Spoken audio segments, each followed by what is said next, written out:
ఈ నగరంలో తనకంటూ ఒక స్పెషాలిటీ ఉంది. ఇక్కడున్న వాళ్ళందరూ ఏదో ఒక కలకని ఉంటారు. కానీ ఈ నగరం ఎవ్వర్ని వదలదు.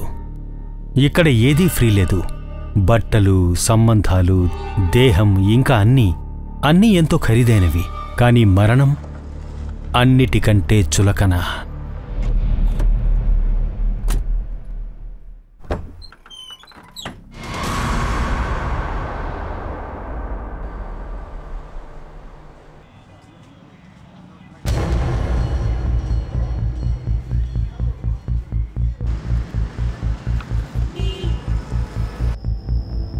త్వరగా రా. సారీ నిలోఫర్, పొద్దునుంచి ఏమీ తినలేదు. అవును, ఎక్కడికి వెళ్తున్నావు? అభినందన్ బ్యాంక్వెట్. నిలోఫర్, ఈరోజు కీర్తి పెళ్లి కదా, ముందే చెప్పుండొచ్చు కదా, మంచి బట్టలు వేసుకొచ్చుండేవాణ్ణి. వెళ్తూ నీకోసం షేర్వాణి తీసుకుందాం. స్టూపిడ్, మనం పెళ్లికి వెళ్ళటం లేదు. నువ్వు చేస్తున్న గూఫప్ ని రెక్టిఫై చేయడానికి వెళ్తున్నావు. No excuse Jacob. Face cover లేకుండా పెళ్లి కొడుకా? అస్సలు పాసిబుల్ కాదు. No issues Keerthi. అలాగే అందరూ చాలా ఎగ్జైటెడ్గా ఉన్నారు. నేను గుర్రం మీద పెళ్లి చేసుకోవడానికి వెళ్తున్నానని. గుర్తు పెట్టుకో, అది మగ కాదు, ఆడగుర్రం. వీళ్ళు మగ గుర్రాన్నే బుక్ చేశారు. నువ్వు నవ్వకబ్బా, నువ్వు వెళ్ళి జెండర్ చేంజ్ చేయి. అది ఒక నిమిషం, నా ఫ్రెండ్ నిలోఫర్ కాల్ చేస్తుంది, నేను శర్మిలిలో కలుస్తాను. హాయ్ నిలోఫర్. థ్యాంక్ గాడ్ కీర్తి, నువ్వు కాల్ తీసావు. నేను నీతో చాలా ఇంపార్టెంట్గా మాట్లాడాలి. కీర్తి, నీకు కాబోయేవాడు ఒక ఫ్రాడ్. వీడు ఇలాగే పేరులు మారుస్తూ పెళ్లి చేసుకుంటాడు. ఇన్ఫాక్ట్ వాడి టార్గెట్ రిచ్ అమ్మాయిని పెళ్లి చేసుకోవటం, తర్వాత డౌరీ తీసుకుని ప్రాపర్టీ అమ్మేసి వెళ్ళిపోతాడు. ఇదే వాడి మోడరస్ ఆపరెంటియే. నాకు ఇదంతా ఇప్పుడే చెప్తున్నావా? 2 నెలల క్రితం మీ డిటెక్టివ్ ఏజెన్సీకి వాడు సరిగ్గా ఉన్నాడా లేదా, వాడి బ్యాక్గ్రౌండ్ ఏంటని మిమ్మల్ని అందరినీ కనుక్కోమని చెప్పాను కదా. కానీ ఇప్పుడు ఏం చేసావు? ఇంకా నువ్వంతా నాకు గ్రీన్ సిగ్నలే కదా ఇచ్చావు. అంతా ఓకే అన్నావు, దాని తర్వాతే నేను ఒప్పుకున్నాను. కీర్తి, వాడి వల్ల తప్పు జరిగింది. పని మాత్రమే చెప్పలేదు నిలోఫర్. నాకు అనిపించింది నువ్వు నా ఫ్రెండ్ కదా, నీకు కన్సర్న్ ఉంటుంది అని. కానీ నువ్వు దేని మీద కాన్సన్ట్రేషన్ చేయలేదు. Sorry for my foot Niloufer. నీ ఫీజుతో పాటు ఈ పెళ్లికి 15 లక్షలు ఖర్చు అయింది. వెన్యూ దగ్గర ఎంతమంది గెస్ట్లు ఉన్నారో తెలుసా? వాళ్ళందరికీ ఏం చెప్పను. అసలు నాకు జేకబ్ మీద నీ మీదే నాకు కోపం వస్తుంది. నేను దీన్ని ఎప్పటికీ మర్చిపోలేను. నిలోఫర్, నువ్వేం చెప్పొద్దు. చూసావా, నీ వల్ల నేను ఎన్ని మాటలు వింటున్నానా? ఏం చేస్తున్నావు? నువ్వు కొన్ని రోజుల వరకు నీ మొహం చూపించొద్దు.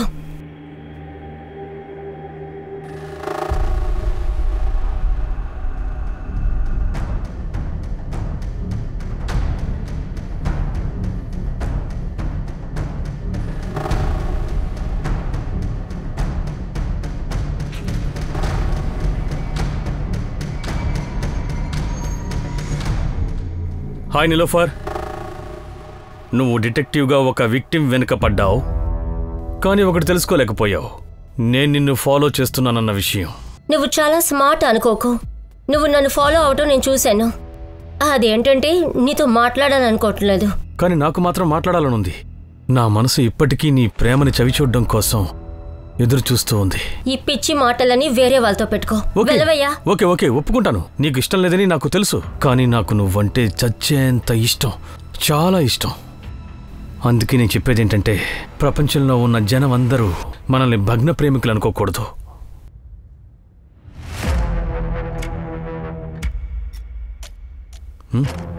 నన్ను లోపలికి పిలిస్తే బాగుంటుంది.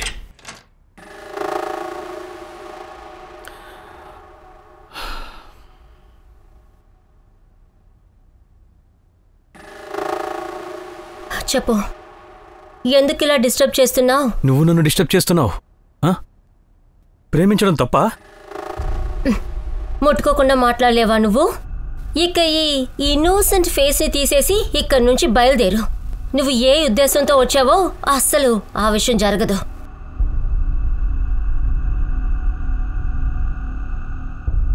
నేను ఏ ఉద్దేశంతోనూ ఇక్కడికి రాలేదు. నాకు నువ్వే కాదు, నా జీవితం కూడా దూరం అయిపోయింది. అంటే? నిలోఫర్, నాకు క్యాన్సర్ వచ్చింది.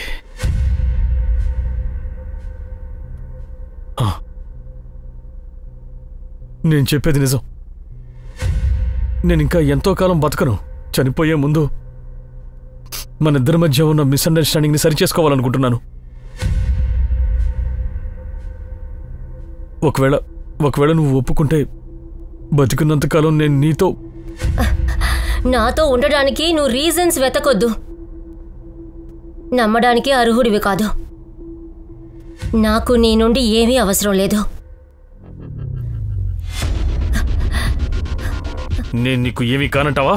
నేను నీకు అసలు ఏమీ కానంటావా? అయితే నేను బ్రతికుండి ప్రయోజనం లేదు. ఇప్పుడే నేను షూట్ చేసుకుని చచ్చిపోతాను. బలరాం, ఏంటి నువ్వు పిచ్చోళ్ళ చేయొద్దు. నాకేమీ పిచ్చి లేదు. నీకు డ్రామాలాగా ఉందా? నేను ఇప్పుడే షూట్ చేసుకుని చేస్తాను. పిచ్చోళ్ళ ఆడకు బలరాం.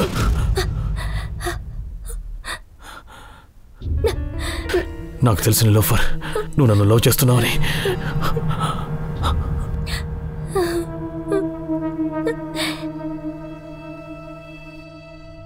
కానీ నా ప్రేమ నీ నుంచి నన్ను ఎప్పటికీ దూరం చేయదు. ఆ నమ్మకం నాకుంది.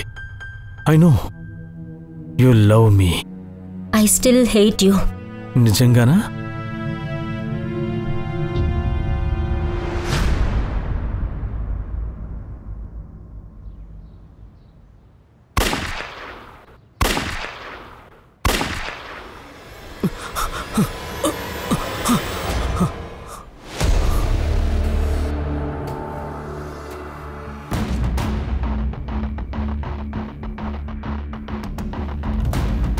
సార్, ఇక్కడ 3 గన్ షాట్ సౌండ్ వినపడ్డాయి సార్. కానీ దాని గురించి ఎవరు ఏం తెలియదు అంటున్నారు సార్. లోపల ఏం జరుగుతుందో, అసలు ఎవరున్నారో ఏం అర్థం అవట్లేదు సార్. సార్, ఇది క్లియర్ హాస్టేజ్ పరిస్థితిలాగా ఉంది సార్. పదండి. ఇల్లు ఎవరిది? సార్, నీలోఫర్ది సార్. Private detective sir. లోపల ఎంతమంది ఉన్నారు? సార్ అది తెలియదు కానీ హస్బెండ్ కూడా ఉన్నాడని చెప్పారు సార్ ఎవరో.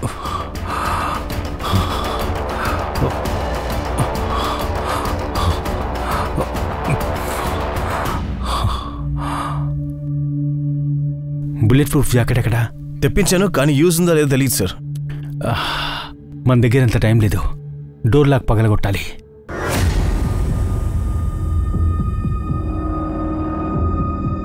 ఇలా రండి.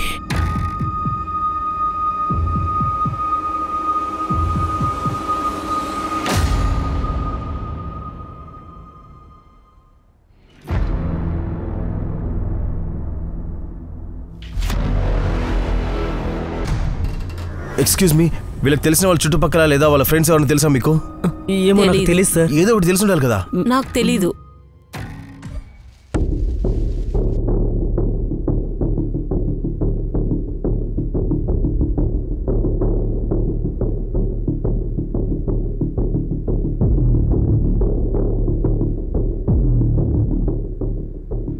ఫారెన్సిక్ వాళ్ళని పిలవండి.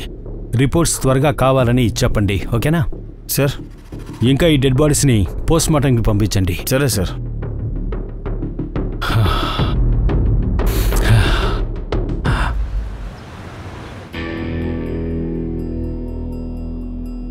రాజీవ్ బెలూని ఫారెన్సిక్ రిపోర్ట్ ప్రకారం క్రైమ్ సీన్లో అన్నోన్ ఫింగర్ ప్రింట్స్ ఏవీ లేవు.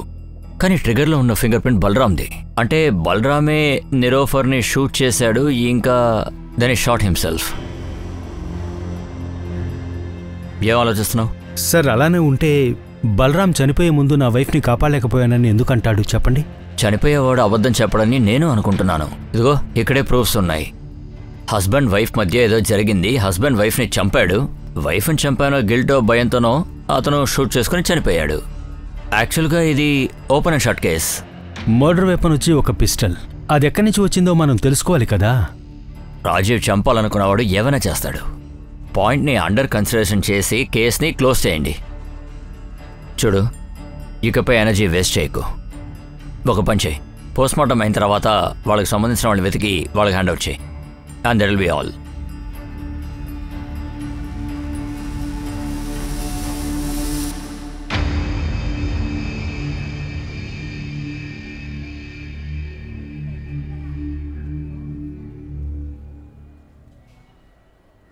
సార్, నీలోఫర్ ఇంట్లో ఎలాంటి ఎంట్రీ ఎగ్జిట్ ప్రూఫ్ దొరకలేదు. నీలోఫర్ ఇంకా బలరాం తప్ప ఎవరు చూడలేదని చెప్పారు సార్. నీలోఫర్ బలరాం వాళ్ళ బంధువులకి తెలుసా? లేదు సార్. మాకు తెలిసింది ఏంటంటే నీలోఫర్ ఒక ఎన్ఆర్ఐ అని చెప్పారు. ఇండియాలో తనకి రిలేటివ్స్ లేరంట. కానీ అతనికి ఇక్కడ ఒక డిటెక్టివ్ ఏజెన్సీ ఉంది. తన అసిస్టెంట్ గోల్డీ కూడా ఇక్కడే ఉన్నాడు. అయితే బలరాం అక్కడ వాళ్ళకి బలరాము ఒక సంవత్సరం నుంచే తెలుసంట. ఎందుకంటే వాళ్ళిద్దరికి పెళ్ళయ్యి 1 year అవుతుంది. ఆ నిలోఫర్ ఇంట్లోనే తను ఆవిడే ఉంటున్నారంట. లోకల్ పోలీస్ మిగిలినవి చూసుకుంటారు సార్. సరే పద, మన పని చూసుకుందాం మనం. వస్తాను సార్. ఈ బలరాం మాటలు నాకు గుర్తుకొస్తూనే ఉన్నాయి. మనం నీలోఫర్ ఇంటికి వెళ్లే ముందు ఏం జరిగింది అనేది నేను తెలుసుకోవాలి. మనం నీలోఫర్ ఇంకా బలరాం గురించి తెలుసుకోవాలి. వేరే ఏదైనా తెలియొచ్చేమో. ఆ అసిస్టెంట్ పేరేంటి? గోల్డీ. నీలోఫర్ దగ్గర ఎప్పటి నుంచి పనిచేస్తున్నావు? సార్ 5 years నుండి. నీలోఫర్ ఎన్ఆర్ఐ అని విన్నాను. సార్ అమెరికా నుండి. యాక్చువల్గా తనక్కడ ఒక డిటెక్టివ్తో పని చేస్తుండేది. తన పేరెంట్స్ చనిపోయాక ఇండియాకు వచ్చేసింది సార్. తనొక ఏజెన్సీ ఓపెన్ చేసింది. ఇంకా బలరాం అతని గురించి తెలుసా? సార్ బలరాం ఒక కేర్ ఫ్రీ మ్యాన్. ఆయన స్వయం హిప్పీ అని చెప్పుకునేవారు. అలాంటి వాళ్ళకి ఒక చోటు ఉంటుంది కదా, వాళ్ళ ఊరేది? సార్ హర్యానాలో ఏదో ఊరు సార్. ఇంకా ఏం పని చేసేవారు? మా ఏజెన్సీలోనే పనిచేసేవాడు సార్. అంటే బలరాం డిటెక్టివా? సార్ తను NRPFలో పనిచేస్తుండేవాడు. యాక్చువల్లీ నీలోఫర్ మేడం బిజినెస్ని ఎక్స్పెండ్ చేయాలనుకుంది. బాధ్యతగా పనిచేసే వాళ్ళు కావాలని తను వెతికింది సార్. తనకి ఎక్స్ సర్వీస్ కంటే బెస్ట్ ఎవరూ లేరు. అందుకే తను బలరాం సార్ని అపాయింట్ చేసుకుంది. కానీ నేను నీకు ఇచ్చిన ఇన్స్ట్రక్షన్స్ ఏంటి? వాడిని ఫాలో చేయమని కదా. నువ్వు వాడితోనే గొడవ పెట్టుకొని వచ్చావా? అరే నేను జోషి కార్ని ఫాలో అయ్యే వెళ్ళాను. తను హఠాత్తుగా బ్రేక్ వేసాడు, నా బైక్ వెళ్ళి గుద్దుకుంది. బ్యాక్ లైట్ విరిగిపోయినందుకే నన్ను చంప మీద కొట్టాడు. ఏం చేయమంటావు? నా క్లయింట్ తన వెనక ఉన్నాడని నీ ఫూలిష్నెస్ వల్ల మొత్తం తెలిసిపోయింది. ఇప్పుడు పని మానేసి బౌన్సర్ పని వెతుకొని వెళ్ళు. నువ్వు దానికే పనికొస్తావు. అప్పుడే తన ప్రొఫెషనల్ అసోసియేషన్ పూర్తయింది. కానీ సార్ ఇంత జరిగినా గానీ వాళ్ళిద్దరూ ప్రేమించుకున్నారు సార్. లాస్ట్ ఇయర్ పెళ్లి కూడా చేసుకున్నారు. బలరాం నీలోఫర్ని చంపగలడు అని అంటావా నువ్వు? అలాంటి అవకాశమే లేదు సార్. అయితే ఎవరు చంపుండొచ్చు? కీర్తి, నీకు కాబోయేవాడు ఒక ఫ్రాడ్. జేకబ్ కంటే ఎక్కువ నీ మీదే కోపం వస్తుంది. నేను దీన్ని ఎప్పటికీ మర్చిపోను.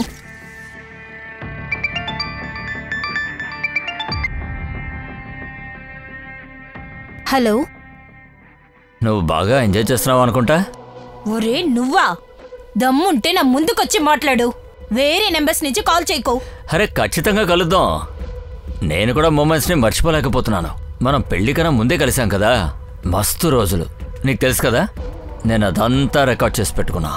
నువ్వు ఇంత చీప్ అని నేను అస్సలు ఆలోచించలేదు. నువ్వు గాని నా ముందుంటే చంపేసుండేదాన్ని. ఓహో, నా బేబీకి కోపం కూడా వస్తుందా? అది కూడా ఇంత కోపం నాకు వచ్చింది ఆ డిటెక్టివ్ మీద. నా పని చెడగొట్టింది. ఇప్పుడు నాకు కూడా కోపం వచ్చింది. మే your friend Niloufer rest in peace.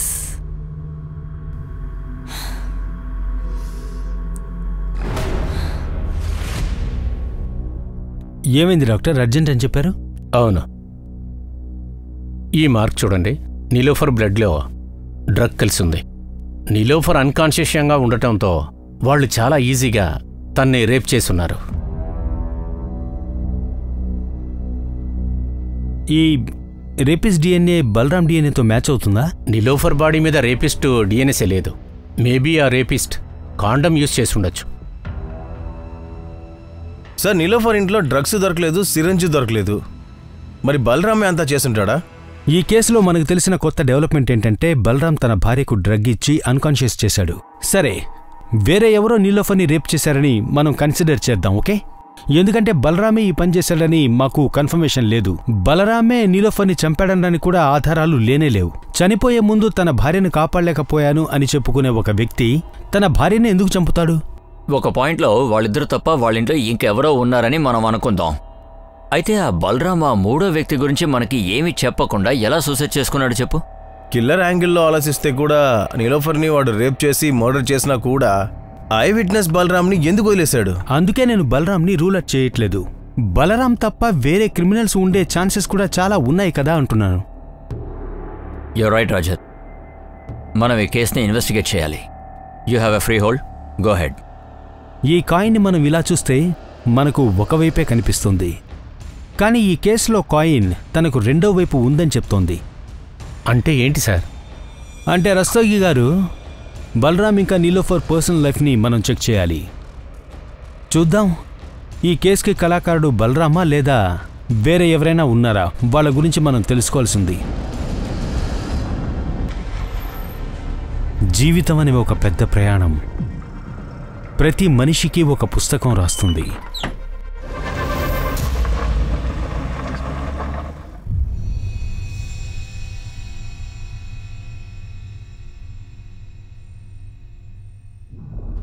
అరే నా బంగారు తల్లి, ఎంత దానికే ఏడుస్తారా చెప్పు? ఏడవద్దు. ఇలా చూడు, నేను నీకోసం ఏం తీసుకొచ్చానో చూడు. చూడు, ఇది ఎంత బాగుందో. దీంతో ఆడుకుందామా? నీకు నచ్చలేదా? సరే, నేను నీకు వేరే కొనిస్తాను. అయ్యో కన్నా, నీకేమైంది? ఏం లేదక్క, మీరు ఇంటర్వ్యూకి వెళితే తను భయపడిపోయింది. జాబ్ కూడా ఇంపార్టెంట్ కదా. మీరు ఎందుకని పని చేయాలనుకుంటున్నారు చెప్పండి, నేను ఒక పని చేసి పెడతాను. మీ ఇల్లు కూడా ప్రైమ్ లొకేషన్లో ఉంది. దీన్ని పడగొట్టేసి ఇంకో ఇల్లు కట్టిస్తాను. రెండుతో హాయిగా బతకచ్చు కదా. నాకు మంత్లీ పే చేయండి. కానీ ఇందుకు చాలా డబ్బులు కావాలి కదా. అంత డబ్బులు ఎలా కట్టగలను? మీరేం టెన్షన్ పడకండి. అందులో ఒక ఫ్లోరు మీరు నాకు ఇచ్చేయండి చాలు. నేను మిడిల్ ఫ్లోర్ తీసుకుంటాను. పనికి వెళ్ళాలన్నది మర్చిపోండి. సార్, నీలోఫర్ కార్కి ఫాస్ట్ ట్రాక్ ఉంది సార్.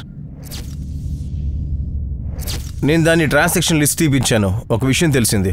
మర్డర్ జరిగిన రోజు పొద్దున్నే 7 అంతా తను గ్రేటర్ నోయిడా టోల్ పాస్ అయింది. ఆ రోజే యూపీ టు ఢిల్లీ వచ్చారు. యూపీలో ఎక్కడికి వెళ్ళారు? గోల్డీ కూడా దాని గురించి తెలియదు సార్. నీలోఫర్ ఫోన్ని మేము అన్లాక్ చేశాము. కాల్ ప్రకారం ఆ రోజు తను కీర్తి అనే అమ్మాయితో మాట్లాడింది. కీర్తి అగర్వాల్ని కలవండి. ఇంకా క్రైమ్ సీన్లో తన ఫోన్తో పాటు ల్యాప్టాప్ కూడా ఉందా? దాన్ని కూడా చెక్ చేయండి. నేను అప్పటి వరకు ఎన్ఆర్పీఎఫ్కి వెళ్ళి బలరాం గురించి తెలుసుకుంటాను. ఇక మీరు నీలోఫర్ ఇంకా బలరాం ఇద్దరికీ కలిసిన ప్రతి ఒక్క ప్రొఫైల్ని చెక్ చేయండి. బలరాం 2009 వరకు ఎన్ఆర్పీఎఫ్లోనే పనిచేశాడు. తర్వాత వాడిని తీసేశారు. ఎందుకు? వాడి మీద అటెంప్ట్ టు మర్డర్ కేసు ఉంది. Attempt to murder? అవును, 7 ఏళ్ళు జైల్లోనే ఉన్నాడు. 2009 నుంచి 7 ఏళ్ళు వరకుంటే 2016 వరకు జైల్లోనే ఉన్నాడా? అతను ఎవరిని మర్డర్ చేయాలనుకున్నాడు? విక్రాంత్ సిసోడియా. వాడతని కొలిక్కు. చాలా రోజుల తర్వాత వస్తున్నావు కదా విక్రాంత్! బలరాం, ఏం చేస్తున్నావు? స్నేహితుని చంపేంత ద్వేషం అసలు ఎందుకొచ్చిందంటారు? విక్రాంత్కి తన పెళ్లాంతో అఫైర్ ఉందని బలరాం అనుకున్నాడు. కానీ బలరాం ఇంకా నీలోఫర్ పెళ్ళయి 1 ఇయరే కదా అయింది. అంటే బలరాం నీలోఫర్ కంటే ముందు ఒక పెళ్లి చేసుకున్నాడా? అవును సార్, ఒక కొడుకున్నాడు. వాళ్ళెక్కడున్నారు? బలరాం ఊరొచ్చి ఫరీదాబాద్. తన ఫ్యామిలీ కూడా అక్కడే ఉండొచ్చు. ఇది తన అడ్రస్. దాని గురించి నేను ఆలోచించాను. మీరు త్వరగా పిటిషన్ని ఫైల్ చేయండి. ఓకే, నేనొచ్చి మిమ్మల్ని కలుస్తాను. ఉంటాను. సంకేత్, ఎక్కడికెళ్తున్నావు? నువ్వు దేని గురించి మాట్లాడుతూ ఉన్నావు? మా నాన్న అంత్యక్రియలైతే నేను చేయలేను. మా ఇద్దరికీ కూడా ఏదైతే మంచిదో అదే చేస్తాను. సంకేత్, సరిగ్గా చెప్పు. నువ్వు చిక్కుల్లో పడకు. చిక్కుముడులు విప్పదీస్తున్నానమ్మా. అన్నీ సాల్వ్ అయ్యాక మనం మాట్లాడుకుందాం. సంకేత్, సంకేత్, ఎక్కడికెళ్తున్నావు? సరే, ఈ బలరాం క్యారెక్టరు అస్సలు అర్థం కావట్లేదే. వాడి కొడుకు ఇంకా పెళ్ళాం విచిత్రం కదా. ఈ ఇన్సిడెంట్ గురించి వాళ్ళకి తెలిసి ఉండొచ్చు కదా. తెలిసి కూడా వాళ్ళు ముందుకు రాలేదు, బాడీ కూడా కలెక్ట్ చేసుకోలేదే. కానీ నాకేమనిపిస్తోందంటే క్రైమ్ బ్యాక్గ్రౌండ్ ఉన్న ఒక వ్యక్తిని నీలోఫర్ ఎందుకు పెళ్లి చేసుకుంది అని. నాకు ఒక్క విషయం అర్థం కావట్లేదు. ఒకవైపు చూస్తే నీలోఫర్ మిమ్మల్ని ఒక చెడ్డవాడి నుండి కాపాడింది పెళ్లికి. ఇంకోవైపు నీలోఫర్ బలరాంని పెళ్లి చేసుకుంది, అది కూడా క్రైమ్ బ్యాక్గ్రౌండ్ ఉన్నవాడితో. ఇది మాకు ఈ రోజే తెలిసింది. దీని గురించి నాకేం తెలీదు. కానీ అవును, నీలోఫర్ నాకు బలరాంకి ముందే పెళ్ళయిందని చెప్పింది. నేను ఇలాగే మాటల్లో పడి అడిగాను, బలరాంలో నువ్వేం చూసావు అని. నువ్వేం అడగొద్దబ్బా. బలరాంలో హస్బెండ్ క్వాలిటీస్ అస్సలు లేవు. ఇంకా వాడికి ఏ పని చేయడం కూడా రాదు. ఇంకా వాడి దగ్గర డబ్బులు కూడా లేవు. అయితే నీకేం నచ్చింది? ఒకవేళ వాడి పోయట్రీనా? ఉండొచ్చేమో. కీర్తి, వాడి బెస్ట్ పార్ట్ ఏంటో తెలుసా? వాడు నా కోసం ఎవరినైనా చంపుతాడు. దీన్ని ఆలోచిస్తుంటే చాలా సెక్యూర్గా ఫీల్ అవుతుంది. బలరాం నీలోఫర్ని చంపగలడా? లేదు, వాళ్ళిద్దరి మధ్య గొడవలుండేవి. కానీ ఇద్దరు బాగా లవ్ చేసుకునేవారు. నీలోఫర్ నీకు ఎప్పుడైనా హింట్ ఇచ్చిందా? అంటే ఎవరైనా ఫాలో చేస్తున్నట్టు, అనుమానం ఉన్నట్టు? లేదు, అలాంటిదేమీ ఎప్పుడూ చెప్పలేదు. కానీ ఆ రోజు నీలోఫర్ గోల్డీని బాగా తిట్టింది. ఎందుకంటే జేకబ్ బ్యాక్గ్రౌండ్ చాలా తప్పుగా కనుక్కున్నాడు అని.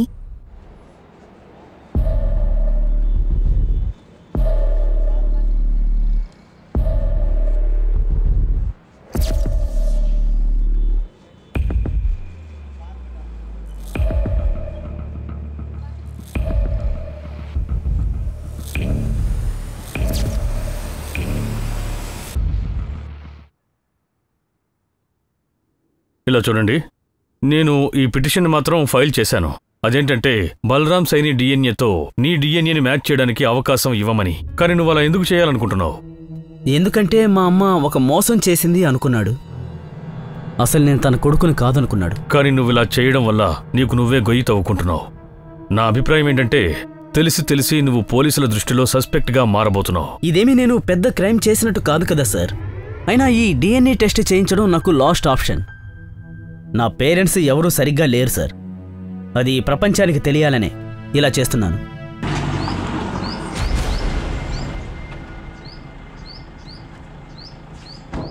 మాకసలేమీ అర్థం అవడం లేదు. నీలోఫర్ని రేప్ చేసి మర్డర్ చేసింది బలరాం అవునా కాదా అని బలరాం గురించి తెలుసుకోవడానికి ఇక్కడికొచ్చాను. ఇలా చూడండి, మీకోసం బలరాం ఒక ప్రాణం తీయడం కోసం వెళ్ళాడని మాకు తెలిసింది. దానికి కారణం ఏంటంటే మీకు నాకు ఎవరితో ఏ సంబంధం లేదు. కానీ ఆ బలరాం వాడొక కోపిష్టి మనిషి. వాడికి కోపం వచ్చినప్పుడల్లా నన్ను కొట్టేవాడు. ఇంత జరిగా కూడా వాడు జైలు నుంచి వచ్చేటప్పుడు వాడిని బాగా చేయాలని నేను కోరుకున్నాను. కానీ వాడు నన్నెప్పుడు అర్థం చేసుకోలేదు.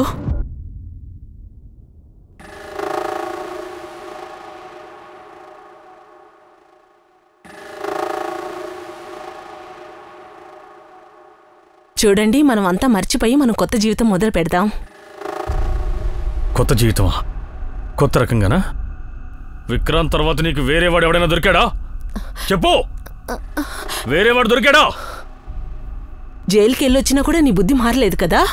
మీరు నన్ను తప్పుగా అర్థం చేసుకుంటున్నారు. మాట్లాడుకో, ఏం మాట్లాడుకో. నేనేమి తప్పుగా అర్థం చేసుకోలేదు.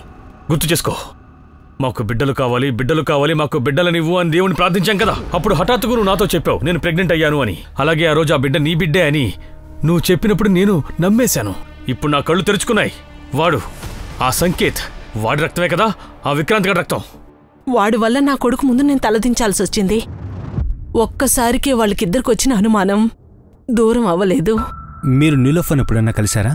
నిజం చెప్పండి. అవును, కలిశాను. కానీ వాడు మంచి కోసమే కలిశాను. ఏ మంచి గురించి చెప్తున్నారు మీరు? సక్సెస్ఫుల్ అమ్మాయి కలలు సక్సెస్ఫుల్ అవుతాయనుకున్నాను. మరెందుకు నువ్వు ఒక అన్సక్సెస్ఫుల్ మ్యాన్ని పెళ్లి చేసుకున్నావు? అలా అయితే మీ రిలేషన్షిప్ కూడా కదా. మీరు బలరాంని మోసం చేశారు. వాడి మాటల్ని బాగా నమ్మావు. వాడు జైలుకెళ్ళొచ్చాడని మాత్రం మర్చిపోకు. మునిగిపోతున్న ఓడలో కాలు పెట్టావు. మునిగిపోవక ముందు దిగితే మంచిది. నేను తన మంచే కోరాను. కానీ నా తలరాతే మార్చలేనప్పుడు తన రాతిని ఎలా మారుస్తా? బలరాం ఇలా చేశాడా లేదని నీకు డౌట్ ఉండొచ్చు. కానీ నాకు నమ్మకం ఉంది. బలరాం ముందు లోఫర్ని చంపి తర్వాత తనే చనిపోయాడు. అయినా తన పాపం నిండిపోయింది.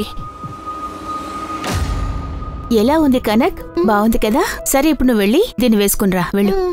ఏంటక్కా, కలాకీకి కొత్త డ్రెస్?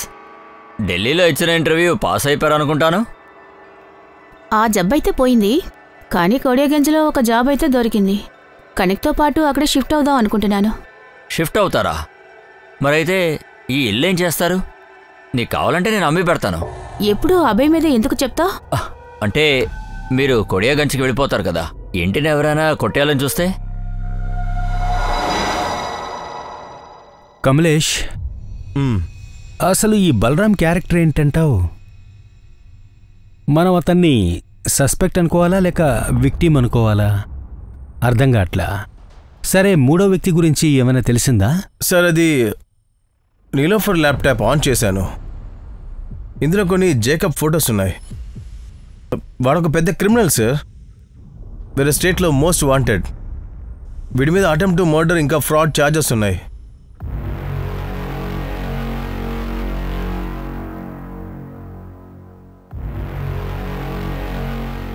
నీలోఫర్ వీడిని ఎక్స్పోజ్ చేసింది కదా? అవును సార్. వీడే పని చేస్తుంటాడా? ఈ ఫొటోస్ చూడు, ఇవి ఏ ఫొటోస్? ఒక్క నిమిషం. ఈ ఫోటోలో యూపీ అని రాస్తుంది. ఈ ఫోటో యూపీలో ఏదో ఒక ఏరియాలో తీసింది. మర్డర్ అయిన రోజు నీలోఫర్ యూపీ నుంచి ఢిల్లీకి వచ్చింది. తన ఫాస్ట్ ట్రాక్ ట్రాన్సాక్షన్ ప్రకారం తను ఎప్పుడూ యూపీకి వెళ్ళి వస్తూ ఉండేది, కానీ యూపీలో ఎక్కడికి వెళ్ళేది మాత్రం తెలియదు. సరే, అయితే దీన్ని గోల్డీకి చూపిద్దాం. ఇక కేసు మీద పని చేసిండొచ్చేమో. ఇంకా నీలోఫర్ పాత కేసెస్ కూడా చూడండి. సరే సార్.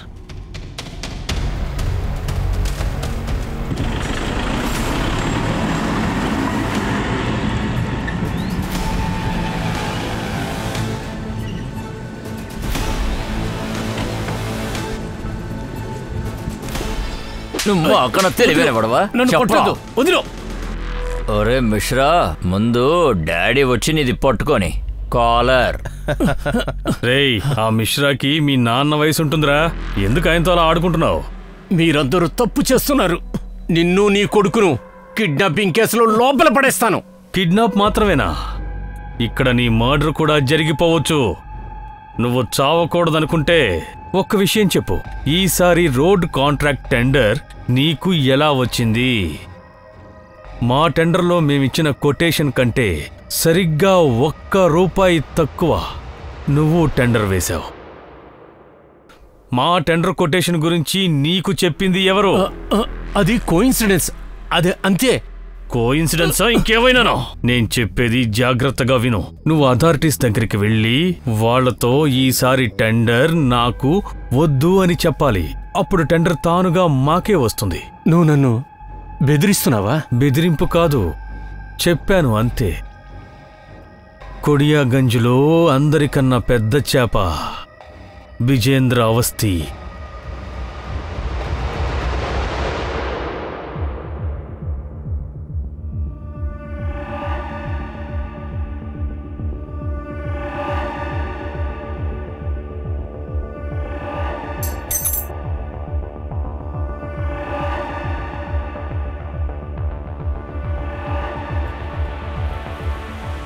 ఈ కీస్ వచ్చి బుక్లో ఏం చేస్తోంది?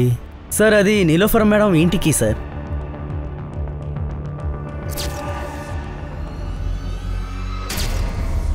నీలోఫర్ చనిపోయే రోజు నిన్ను బాగా తిట్టింది కదా? జేకబ్ బ్యాక్గ్రౌండ్ చెక్ చేయడంలో నువ్వు తప్పు చేశావని మాకిది కీర్తి చెప్పింది. ఇంకా నీలోఫర్ మర్డర్ రోజు ఎలాంటి కోడ్స్, ఎంట్రీ, ఎగ్జిట్ దొరకలేదు మాకు. అంటే కిల్లర్ లోపలికి వెళ్ళడానికి ఇలాంటి కీస్నే యూజ్ చేసిన పాజిబిలిటీస్ చాలా ఉన్నాయి. అన్నిటికంటే ముఖ్యమైన పాజిబిలిటీ ఏంటంటే ఇలాంటి కీనే యూజ్ చేసి లోపలికి వెళ్ళే అవకాశాలు ఉన్నాయి. అదే నువ్వై ఉండాలి. సార్, మీరు అసలు ఏమంటున్నారు? ఈ కీని నేనే యూజ్ చేస్తుంటే మీకు దొరికేలా ఎందుకు పెడతాను? సార్, ముందు మీరు ఈ కేసు ద్వారా ఇన్వెస్టిగేషన్ చేసి ఈ కేసుని నేనే చేయించానని చెప్పండి, అప్పుడు నేనే క్లియర్ చేస్తాను. కేసు నువ్వు చేయించావా? గోల్డీ ఇంటి కీస్ పోగొట్టుకున్నా. ఆ కేసు తీసే వాళ్ళని ఇంటికి రప్పిస్తావా ప్లీజ్? చూడండి సార్, అందుకనే నీలోఫర్ మేడం 2 కేసు చేయించారు. దీన్ని ఇక్కడ ఎమర్జెన్సీ కోసం పెట్టారు.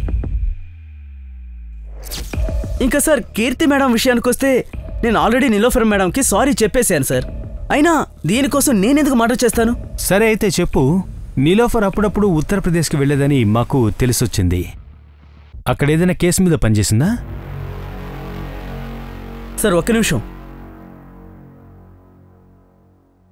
సార్, నీలోఫర్ నాకు ఈ చెక్ని బ్యాంకులో డిపాజిట్ చేయమని ఇచ్చారు. ఇది యూపీలో బింజోర్ అనే ఒక బ్రాంచెస్ సార్. హరీష్ చౌదరి.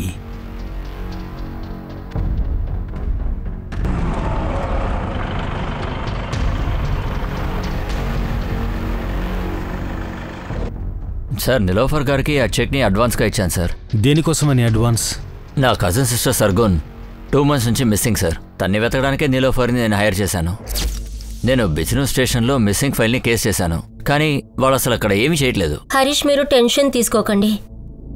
సర్గున్ని వెతకడానికి నేను మీకు హెల్ప్ చేస్తాను. తను ఏం చేసేది? తను పని వెతుకుతూ ఉంది. ఇదే పని మీద ఢిల్లీలో ఒక మాల్లో ఎవరినో కలిసింది. తను మామూలు మనిషి కాదు హరీష్. తను కొడియాగంజ్లో పెద్ద శ్రీమంతుడి కొడుకో, అలాగే సోషల్ వర్కర్ కూడా. దాంతోపాటు తనకి చాలా కంపెనీస్ ఉన్నాయి. తను నన్ను కలవడానికి కొడియాగంజ్కి పిలిచాడు. అమ్మా, నేను మీతో పాటు వస్తాను. బంగారం, నేను ముందు వెళ్ళి పని కన్ఫర్మ్ చేసుకుని వస్తాను, తర్వాత నేను తీసుకువెళ్తానే. కానీ ఆ రోజు తర్వాత అక్క తిరిగి రాలేదు. నీలోఫర్ సర్గున్ గురించి ఏదైనా అప్డేట్ ఇచ్చిందా? సార్, కొడియాగంజ్లో వాళ్ళు చాలా ధనవంతులని చెప్పింది సార్. పేరు విజేంద్ర అవస్థి, వాడి కొడుకు పేరు అమరీష్. వాళ్ళిద్దరి ఫొటోస్ కూడా నాకు చూపించింది సార్. ఫొటోస్ ఉన్నాయా? ఉంది సార్. ఇవ్వండి. చూడండి సార్, వీళ్ళిద్దరి మీద డౌట్ ఉందని చెప్పింది సార్. వీళ్ళ గురించి ఇంకా కనుక్కోవడానికి ముందే తను ఇంకా వాళ్ళ హస్బెండ్ చనిపోయారని విన్నాను. కొరియాగన్స్కి వెళ్ళి మీ అక్క గురించి తనతో మాట్లాడావా? నాలాంటి వ్యక్తి అంత పెద్ద మనిషి దగ్గర వెళ్ళి మాట్లాడగలమా చెప్పండి? పోలీస్కి చెప్దాం అనుకున్నా, కానీ వాళ్ళు అసలు ఏమీ చేయలేదు. సరే పదండి.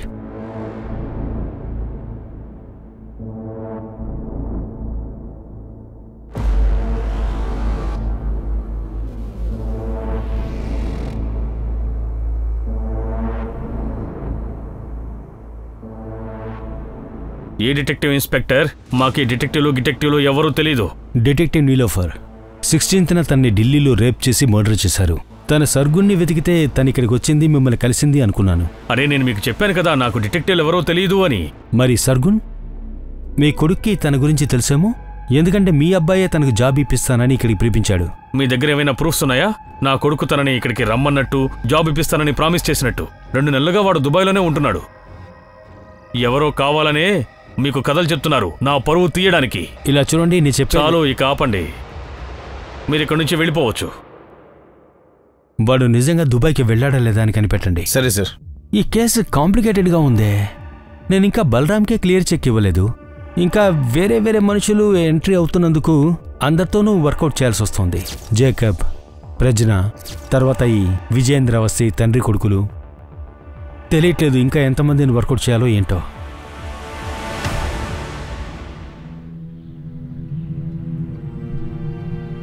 అన్నం వడ్డించినా? నాకు చేతులున్నాయి, నేనే పెట్టుకుంటాను. రేపటి నుంచి నువ్వే వంట చేసుకో. అరే, ఎన్నిసార్లు చెప్పాలి? నీకు అర్థం కాలేదా? ఇక చాలు, మాట్లాడొద్దు. ఇప్పుడు మొత్తం బయట పడుతుంది. డిఎన్ఏ రిపోర్ట్ రాగానే మీ దారి మీదే, నా దారి నాదే.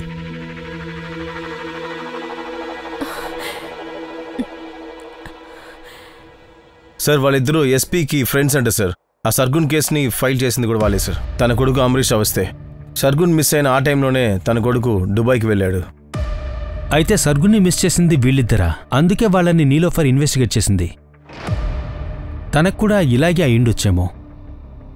నీలోఫర్ని మరి వీళ్ళే చంపుంటే సర్గున్ 3 నెలల నుంచి ఎక్కడ మిస్ అయి ఉంటాడు?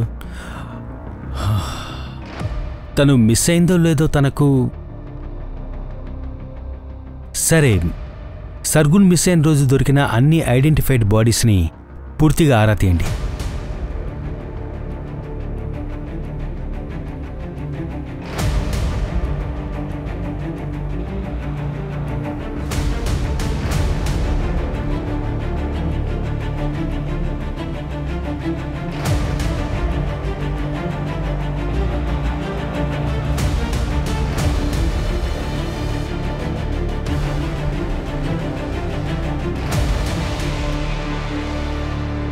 సో 3 months బ్యాక్ హాపల్లో ఒక అమ్మాయి డెడ్ బాడీ దొరికింది. ఆ డీటెయిల్స్ అంతా సర్గున్తో మ్యాచ్ అవుతున్నాయి. ఇదిగోండి సార్, ఇందులో చూడండి. ఈ నగరంలో తనకంటూ ఒక స్పెషాలిటీ ఉంది. ఇక్కడున్న వాళ్ళందరూ ఏదో ఒక కల కనుంటారు. కానీ ఈ నగరం ఎవ్వర్నీ వదలదు. ఇక్కడ ఏదీ ఫ్రీ లేదు. సంబంధాలు, బట్టలు, ఆలోచనలు, దేహం, ఇంకా అన్నీ. అంటే అన్నీ ఖరీదైనవే. కానీ మరణం అన్నిటికంటే చాలా చులకన. సార్, సర్గున్ లాగానే నీలోఫర్ను కూడా రేప్ చేశారు. ఇద్దరిని ఒకరే చంపుంటారా సార్? సర్గున్ సెవెన్ దగ్గర పోయిటరీ దొరకడం సార్, లిటరలీ నాకు ఈ కేసు చాలా డిఫరెంట్ అనిపిస్తుంది సార్. యూపీ ఇంకా ఢిల్లీలో రీసెంట్గా జరిగిన రేప్ కేసెస్ కూడా తీపించాను. కాయిన్ వెనక వైపు వెతుకుతూ ముందు వైపు మర్చిపోయాం. చూడండి, అందరికీ తెలుసు బలరాం చాలా పోయిటరీ రాసేవాడు. బలరాం దీన్ని చేసుండొచ్చని మనం ఎందుకు అనుకోవట్లేదు? ఒకవేళ బలరాం గురించి నీలోఫర్ నిజం తెలుసుకొని ఉండొచ్చు. అందుకే బలరాం నీలోఫర్ని. సార్, బలరాం సర్గున్తో ఎలాంటి కనెక్షన్స్ దొరకలేదు. అయినా కూడా మనం ఈ యాంగిల్లో ఎందుకు చెక్ చేయాలి? సార్ ఈ పట్టువర్ధన్ మెసేజ్ పెట్టాడు. సంకేత్ బలరాం డిఎన్ఏ మ్యాచ్ అయ్యింది. ఈ సంకేత్ బలరాం కొడుకే సార్. నువ్వు కూడా మీ నాన్నలాగే నన్ను కొడతావా? ఎప్పుడు కట్టుకున్నాడు ముందు, కొడుకు ముందు. నేనెందుకు అసలు తలదించాలి? అమ్మా సారీ అమ్మా. లేదు సంకేత్, నా స్వాభిమానం ఎప్పుడు తగ్గిపోలేదు. అమ్మా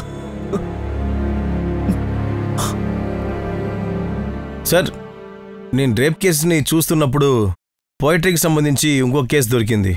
2 రోజుల కింద దాద్రి హైవేలో ఒక అమ్మాయి శవం దొరికింది. సేమ్ మర్డర్ స్టైల్లో ఉండింది. జీవితమనే ఈ పెద్ద ప్రయాణం అర్థం లేకుండా ఆగిపోదు. అందరం కలిసి కొత్తగా మొదలు పెడదాం.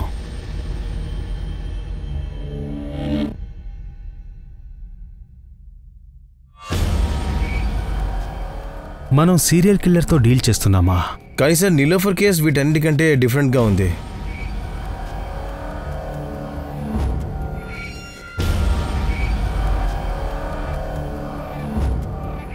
ఈ సర్గున్ అనే అమ్మాయి శవం హాపూర్లో దొరికింది.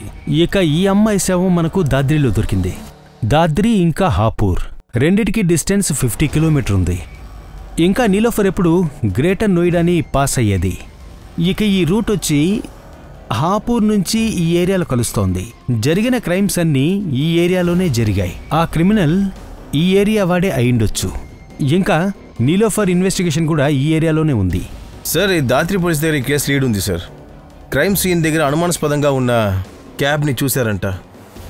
కానీ ఇప్పటివరకు ఆ క్యాబ్ గురించి ఎటువంటి ఇన్ఫర్మేషన్ లేదు. సార్ క్యాబ్ వెతకడం అంటే సముద్రంలో సూది వెతికినట్లే.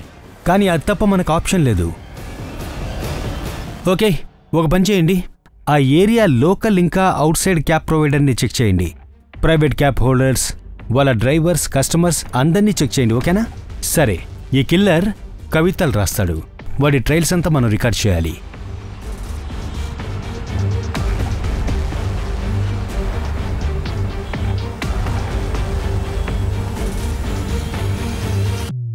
సార్, చాలా ఎక్కువ ట్రావెల్ ఏజెన్సీస్ ఉన్నాయి సార్. క్యాబ్ సర్వీస్ ప్రొవైడర్, అలాగే సోలో డ్రైవర్స్ కూడా సార్. అందరినీ కలిపి 700 మందిని చెక్ చేసాం. టోటల్ 27 మందిని జీరో డౌట్స్ చేశాను. ఆ రోజు మర్డర్ జరిగినప్పుడు వీళ్ళందరూ ఆ ఏరియాలోనే ఉన్నారు సార్. వీళ్ళందరినీ పిలవండి.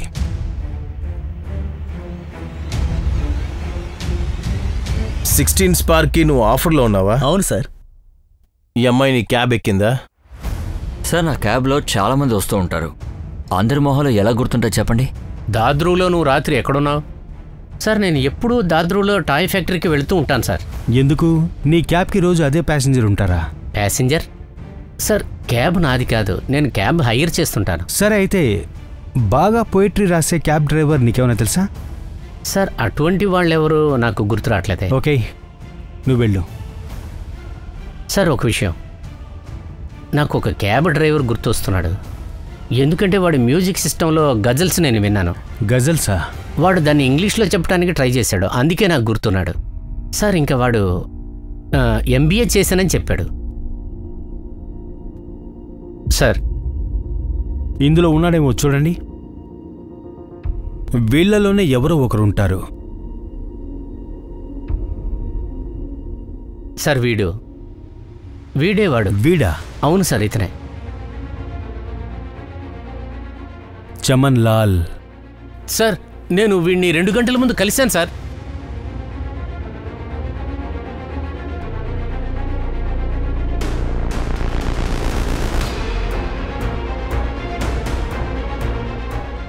సార్ అక్కడ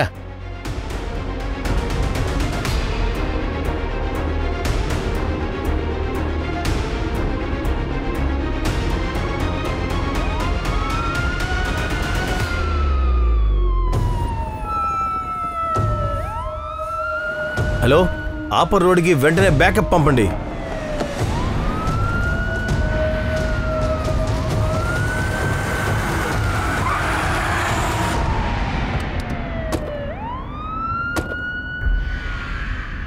సార్ ఎవరు నాకు వాల్యూ ఇవ్వలేదు. MBA చేశాను, జాబ్ దొరకలేదు. జాబ్ లేదు, డబ్బులు లేదు, అమ్మాయి లేదు, పెళ్ళి లేదు, ఫ్యామిలీ లేదు, ఏమీ లేవు. ఒక MBA వాళ్ళ ఫ్రస్ట్రేషన్ ఏంటో మీకు అర్థమవుతుందా సార్? ఫ్రస్ట్రేషన్లో క్యాబ్ నడపాల్సి వచ్చింది. ఒకప్పుడు ఒక కపుల్ నా కారులో రెగ్యులర్ కస్టమర్. వాళ్ళిద్దరూ ఒకరికొకరు చాలా దగ్గరగా అంటుకుంటూ నన్ను మండించేవాళ్ళు. అంతే, నేను ఒకరోజు హిడెన్ కెమెరా పెట్టాను. ఆ వీడియో పెట్టుకున్న అమ్మాయిని బ్లాక్మెయిల్ చేశాను. తను ఎంత ఇవ్వడానికైనా రెడీ అయిపోయింది. కానీ నేను తన్ని ఏమడిగాను తెలుసా? జస్ట్ ఆమె శరీరం.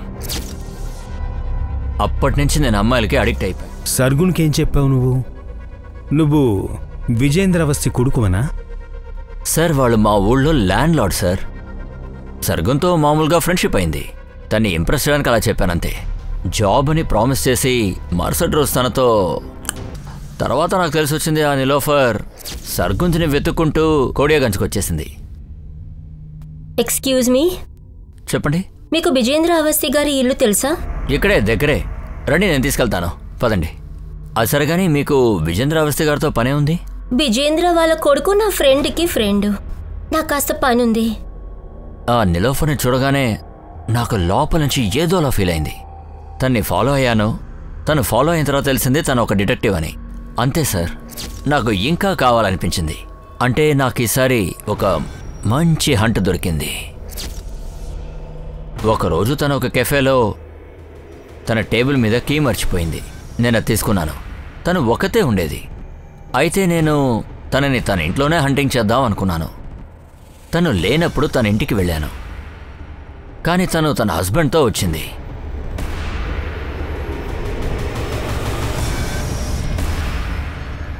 ఏయ్, వదలరా. ఎవరు? త్వరగా ఇట్రా. ఇటో. ఎవరు? రా. నిలోఫర్ ఎవరు? ఏయ్, నిలరా. నిలరా. రాకపోతే చంపేస్తాను. ఇలా చూడు నువ్వు. నిలరా. నువ్వేం చేస్తున్నావు? వీడి చేతుల్ని కట్టేయ్. కట్టు, లేకపోతే చంపేస్తాను. సరే, కడుతున్నా. ఏం చేస్తున్నావు? త్వరగా కట్టు. నీకు ఇప్పుడు ఏం కావాలి? వాడికి క్యాన్సర్ ఉందని కూడా నేను విన్నాను. చనిపోయేవాడు కదా సార్. బాధేసి వదిలేశాను.